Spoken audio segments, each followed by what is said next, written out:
성도 여러분 안녕하십니까? 오늘 우리가 살펴볼 고린도전서 11장은 성만찬에 대해서 설명합니다. 초기 교회 시대에 성만찬은 애찬을 겸했습니다. 즉 성도들이 함께 나누는 식사가 거룩한 의식이었습니다. 지난 시간에도 말씀드렸다시피 먹고 마시는 게 뭡니까? 먹고 마시는 게 예배입니다. 대신 무엇을 먹고 마시느냐가 중요한 것이죠. 또 우리 마음에 무엇을 집어넣느냐가 중요합니다. 성만찬은 그리스도의 피와 살을 상징하는 포도즙을 마시고 떡을 먹음으로써 우리를 위해 희생하신 예수 그리스도를 우리의 삶에 다시 받아들이고 그분의 성품과 십자가 정신을 우리 마음에 간직하겠다고 하는 우리의 결심을 표현하는 그런 예배 의식입니다. 하지만 고린도 교인 중 일부는 그러한 취지를 무색하게 했습니다. 그들의 행동은 그들이 나누어야 할 음식의 영적인 의미를 퇴색시키는 결과를 초래했습니다. 바울은 그 사실을 다음과 같이 언급했습니다. 그런즉 너희가 함께 모여서 주의 만찬을 먹을 수 없으니 이는 먹을 때에 각각 자기의 만찬을 먼저 갖다 먹음으로 어떤 사람은 시장하고 어떤 사람은 취함이라. 너희가 먹고 마실 집이 없느냐? 너희가 하나님의 교회를 업신여기고 빈궁한 자들을 부끄럽게 하느냐? 내가 너희에게 무슨 말을 하랴? 너희를 칭찬하랴? 이것으로 칭찬하지 않노라. 이전에도 말씀드렸던 것처럼 그리스 로마 사회에서 종교의식은 사회생활의 일환이었습니다. 그래서 우상숭배라고 하는 거리끼는 요소가 있음에도 불구하고 고린도 교인 중 일부는 우상숭배의 의식이 끝나고 이어지는 공동의 식사에 참여했습니다. 이때 우상에게 바쳤던 고기를 우상숭배자들과 함께 먹는 것이 문제가 되었었죠. 그런데 문제는 그것만이 아니었습니다. 그 종교의식이 끝난 이후에 이어지는 식사에서 사회 계급에 따라 사람들이 분리되었던 것입니다. 즉 귀족들은 그들이 가지고 온 풍성한 재물과 음료를 가지고 그들끼리 식사를 나누었고 평민과 노예계층의 사람들은 그 식사에서 소외되었습니다. 이러한 관습이 교회에도 그대로 들어와서 애찬과 성찬을 겸하는 예식에서 귀족과 부자들은 그들의 풍성한 식사를 함께 나누었던 반면에 노예계급과 가난한 신자들은 그 식사에 참여하지 못하는 상황이 벌어진 것입니다. 하나님 앞에서 모두가 동등하게 믿음으로 말미암아 그분의 은혜로 구원을 받았음에도 불구하고 하나님의 교회에서 세상의 악한 관습이 반복된다고 하는 것은 통탄할 일이었습니다. 그래서 바울은 단호하게 너희가 함께 모여서 주의 만찬을 먹을 수 없다라고 지적을 한 것이죠. 그런 마음과 정신으로 주의 만찬에 참여한다는 것은 영 어울리지 않는 것이었습니다. 주의 만찬은 모두가 하나님 앞에서 그리스도의 은혜를 필요로 하는 죄인으로서 동등한 자격을 가지고 참여해야 그 취지에 맞는 것이었습니다. 그래서 바울은 그들이 먹는 것은 주의 만찬이 아니라 뭐라고 그랬어요? 자기의 만찬이라고 부른 것입니다. 아니 원래 주의 만찬이어야 되는 식사인데 주의 만찬이 아니게 만들어 버린 거예요. 그래서 자기의 만찬이라고 불렀습니다. 여기서 우리가 얻어야 하는 교훈은 두 가지입니다. 첫째, 우리는 주의 이름으로 모여서 하는 모든 일과 행위가 주님께 드리는 예배의 정신과 조화를 이루어야 한다는 사실을 배워야 합니다. 우리가 주의 이름으로 모여서 하는 모든 것은 그분에게 영광이 되어야 하며 우리가 그분에 대해서 배우고 서로를 돕고 섬기며 그리스도의 사랑 안에서 함께 연합하고 누군가의 유익을 위해서 구원을 위해서 하는 일이 되어야 합니다.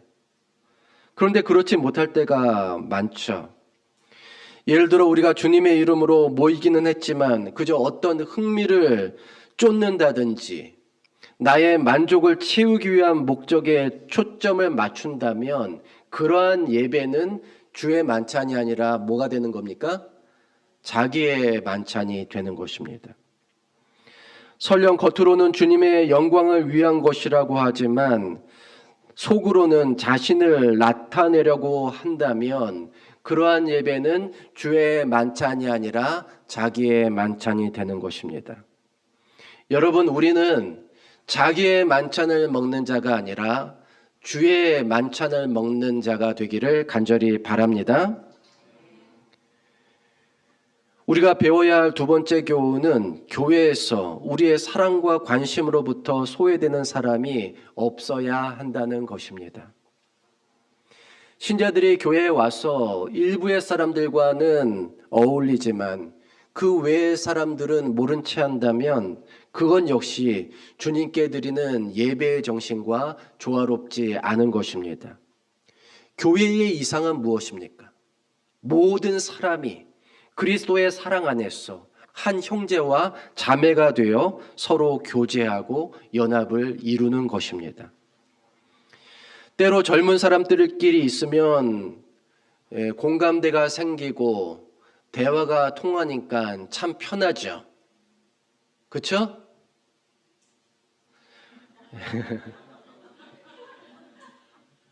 그럼에도 우리 젊은 사람들만 생각할 것이 아니라 교회의 어르신들도 생각하고 학생들도 생각하고 모두를 생각하고 챙기는 일이 필요합니다.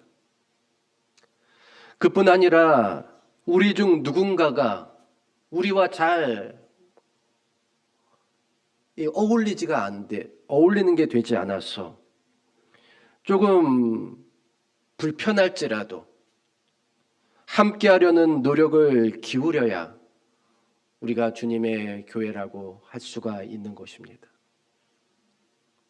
맞습니까? 아우, 불편해. 그래도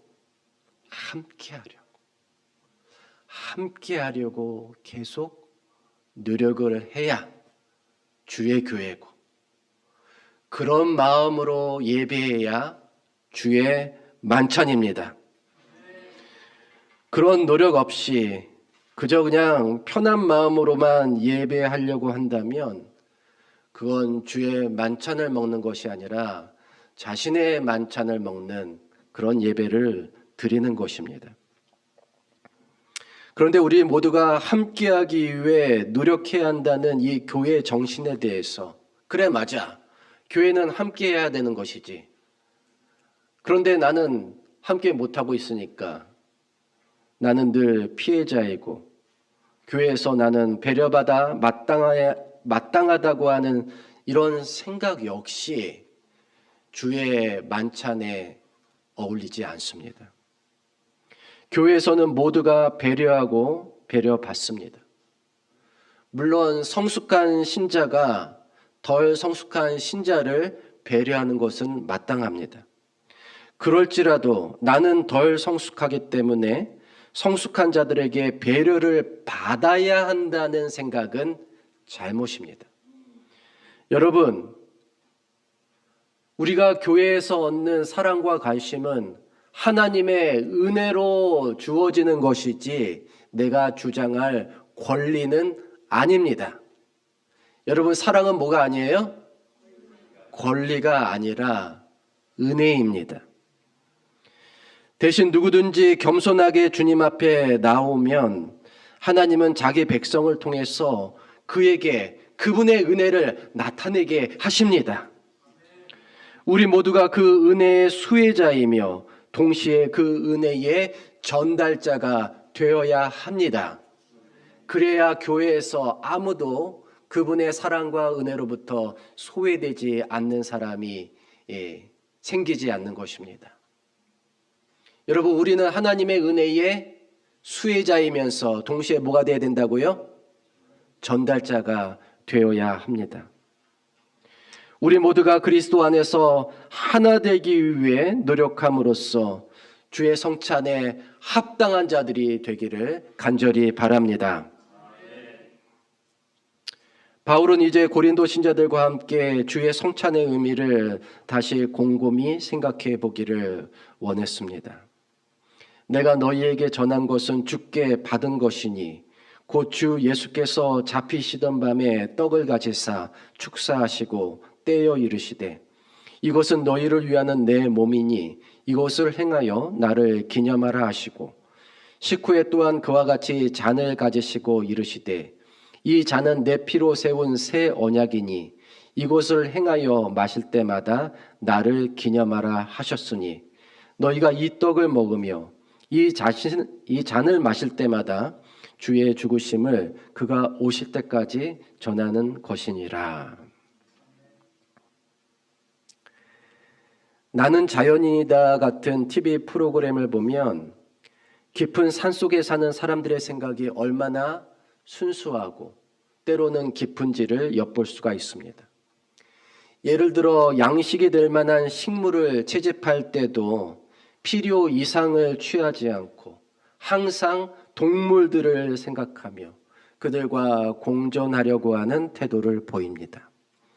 그리고 손님을 대접하기 위해서 물고기나 새 혹은 동물을 잡아서 요리할 때면 그 동물에 대한 미안함, 감사함을 항상 표현합니다. 미안하다, 고맙다. 미국의 윌 앤더슨이라고 하는 목사는 성만찬에 대해서 묵상하며 이런 말을 남겼습니다. 식물이든 동물이든 우리가 먹는 모든 것은 한때 살아 있었습니다. 그것은 나무에서 따이고 땅에서 뽑히며 도축되어서 우리의 음식이 되었습니다.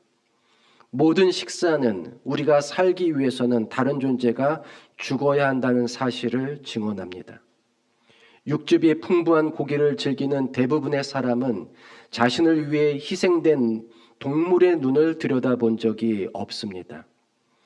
도축장의 현실은 대부분의 소비자들에게 보이지도 않고 고려되지도 않습니다.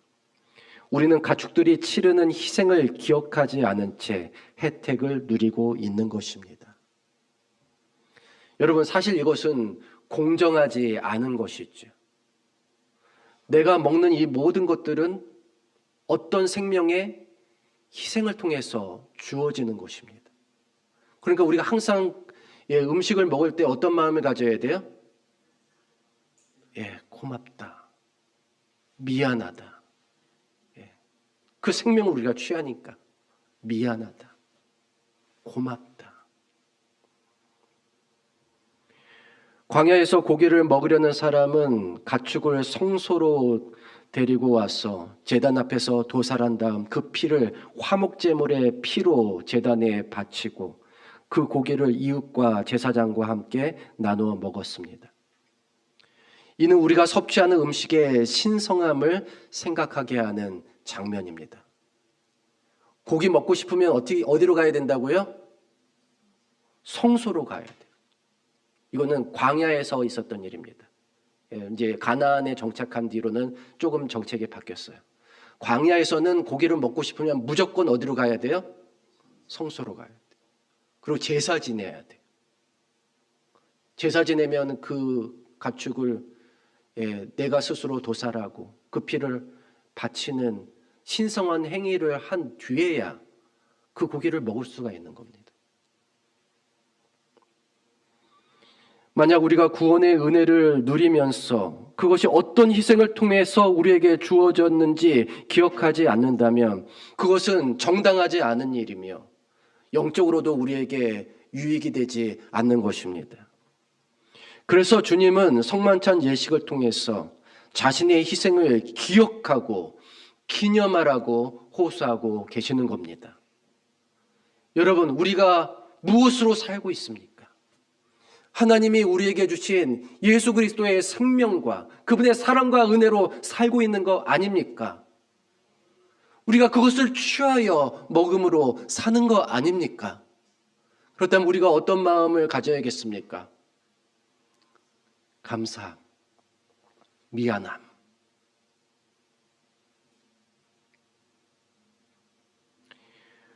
오래된 미래라는 책의 배경이 되는 라다쿠 왕국에서 사람이 고기를 먹어야 할 때는 여러 개의 작은 생명을 희생하기보다는 하나의 큰 생명을 희생한다고 합니다. 생명의 소중함 때문이죠. 예를 들어 큰 잔치를 벌일 때 작은 물고기 여러 마리를 죽여서 손님을 대접하기보다는 소 한 마리를 잡아서 손님을 대접하는 것이 맞다고 보는 것입니다. 큰 생명, 작은 생명 여러 개가 아니라 큰 생명 하나의 희생으로 여러 사람이 혜택을 보게 하는 것이 맞다는 것이죠. 주님의 희생의 가치도 이와 비슷합니다. 죄인 하나를 대속하기 위해서는 한 사람의 희생이 필요합니다. 그런데 이 한 사람의 희생을 가축으로 대신하려고 한다면 가축이 얼마나 많이 필요할까요? 한 죄인 한 사람을 대속하기 위해서 한 사람이 필요한데 사람 대신 가축으로 대신하려면 가축이 얼마나 필요하냐고요? 헤아릴 수 없이 많이 필요합니다. 매년, 매달, 매주, 매일 가축의 희생이 필요합니다. 하물며 죄인 하나가 아니라 모든 죄인을 대속하려고 한다면 어떻게 해야겠습니까? 우리는 모두가 죄인이기 때문에 우리 중 어느 누구도 단 한 사람을 위해서도 대속할 자격이 없어요. 그러니까 사람 중에는 사람을 대속할 자격을 찾을 수가 없습니다. 그렇다고 동물의 피를 무한정 바칠 수도 없는 노릇입니다. 작은 생명은 아무리 그 수가 많을지라도 모든 인간의 죄를 대속하기에는 역부족입니다. 그래서 차라리 큰 생명 하나가 필요한 것입니다. 큰 생명 하나. 그래서 모든 인간을 대속하기에 충분히 큰 생명 하나이신 하나님의 아들 예수 그리스도께서 자신의 피와 살을 주시고 우리 모두를 위해서 대속하셨습니다. 우리 하나님께 감사하고 주님의 이름에 찬양을 돌립시다. 주님은 십자가 희생의 가치와 의미를 제자들이 기억하기를 바라셨습니다.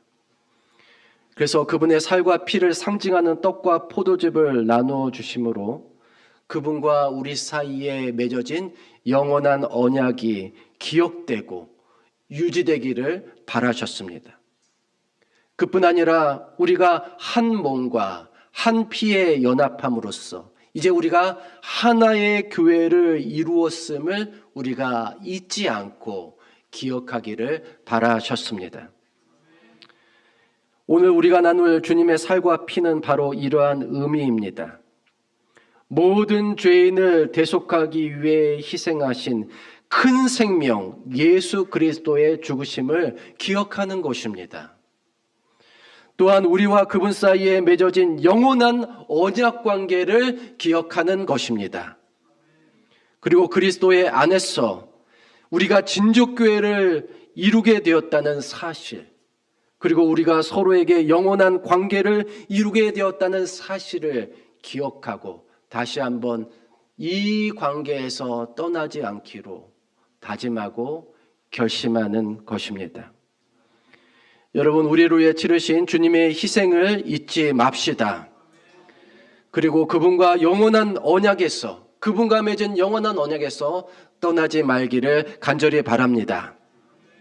그리고 진적교회를 이루도록 부르시고 그리스도 안에서 한 몸이 되게 하신 우리가 서로가 서로에게 이 언약에서 떠나지 않기로 단단히 결심하고 다짐할 수 있기를 간절히 바라며 말씀을 마치겠습니다.